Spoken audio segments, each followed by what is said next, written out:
વગર કશું મળતું નથી, કરેલું કશું વેવે જતું નથી. કોઈ એમ કહેતું હોય કે આના દર્શન કરી લે, આની બાધા કરી લે, આનો દોરો બાંધી દે, એનાથી પાસ થવાય, એ વાત મારા મગજમાં પહેલાય નહોતી બેસતી અને આજે નથી બેસતી.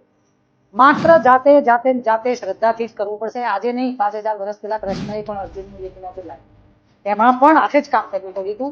અને કોઈ પણ જાતની બીક રાખ્યા વગર, કોઈ પણ જાતની બીક રાખ્યા વગર માત્ર ને માત્ર જાત મહેનત, કાંડા ઉપર જ આ દુનિયા જીતવાની છે. કશું શ્રાપથી, આશીર્વાદથી, કોઈ બાધાથી હું આજે નથી માનતી કે એનાથી તમારું કોઈ કામ થશે. મહેનત કરીને ભણો અને કદીએ પરિણામ આવ્યા વગર નહીં, માત્ર ને માત્ર વિશ્વાસ રાખો ભણવા, બીક કાઢી નાખો.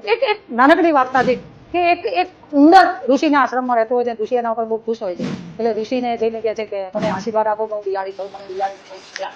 ઋષિએ બિલાડી થયા પછી 2 મહિને ઋષિ પાસે કહે છે મને કૂતરાની બહુ બીક લાગે છે, મને કૂતરો બનાવી દે, મને કૂતરો બનાવ્યો. 2 મહિના પછી કહે છે કે ના, મને વાઘ બનાવો, મને વાઘ જેવી મજા ક્યાંય નહીં. વાઘ થયા પછી પણ 3 મહિને ઋષિ કહે છે કે માણસની બીક લાગે. ઋષિ કહે તને બીક કોઈની નથી લાગતી, તારી બીક બદલ. બીક મનમાં છે, બીક કશાથી લાગવાની નથી, બીક બદલી કાઢવી પડશે. તમે પાસ થાવો છે, એમાં કોઈ શંકા રાખો તો જ પાસ થાવ. તમારું ભણેલું તમને જ કામે આવશે, બીજા કોઈના કારણે તમે આ વિજ્ઞાન જીતી શકશો નહીં.